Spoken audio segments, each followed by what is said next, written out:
I want you to imagine something with me for a moment. You wake up with 100 small worries, bills, projects, relationships, and your first breath tastes like a to-do list. That restless, forward-pulling feeling? It's a pattern we can learn to interrupt. Today, I want to teach you, plainly and practically, why God will work it out, what that really means, and how to live from that truth so anxiety no longer runs your day. Why do we worry so much about the how and when of our lives? Because we think control equals safety. But there's another, quieter option. Trust plus action. Let's break that down. When I say God will work it out, I don't mean everything will happen exactly as you pictured. I mean there is a guiding intelligence at work. Call it God, providence, or the movement of life that arranges outcomes with wisdom beyond our blueprints. That truth reframes problems from dead ends into processes. Instead of panicking at the first sign of difficulty, we learn to read the situation, respond where we can, and leave space for the unseen to bring resolution. This is not blind optimism. It's not ignoring difficulties. It's a posture grounded in reality and in evidence. Problems resolve, doors open unexpectedly, relationships heal, often not in ways we designed, but in ways that fit a larger good. That larger good doesn't circumvent effort, it accompanies it. So the phrase, God will work it out, becomes a framework. Our responsibility plus God's orchestration equals outcomes we could not have engineered alone. So why do we still panic? Because we live in 3 time frames badly.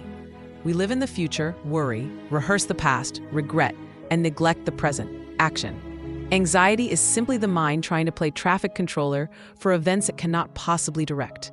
The cure begins by recognizing that your job is not to be the traffic controller of the whole universe. Your job is to steward today. Here are concrete habits that shift you from stress into spiritual effectiveness. Be still, briefly and regularly. This is not mystical fluff. Quiet trains the mind to see options instead of catastrophes. 5 minutes of intentional breathing, or simply saying, God, I'm handing this over, clears mental bandwidth.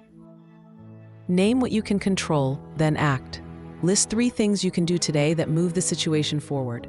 Often it's a call, an email, a small piece of work. Do that. Small, consistent actions matter far more than grand, anxious plans. Practice trust as a discipline. Saying God will work it out is a decision you make repeatedly. Treat it like a muscle. Repeat it aloud. Journal about evidence of provision, and remind yourself of past outcomes you couldn't predict.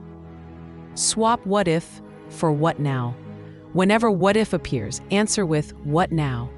That shifts energy into the present. Cultivate gratitude. Gratitude doesn't deny pain. It rewires attention to what's present and functioning, which reduces the perceived threat level and opens you to creativity. How does this actually work in life? Usually in ordinary ways. A casual conversation becomes a connection.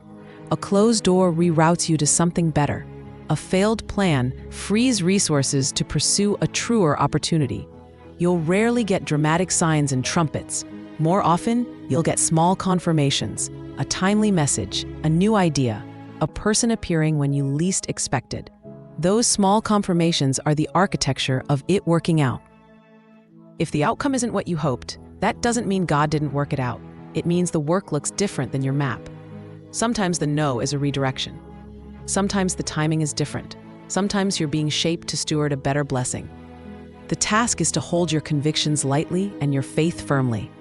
Convictions guide, faith trusts the unseen. So let me give you a simple daily template. Morning, 3 minutes of stillness and a short declaration. God will work it out.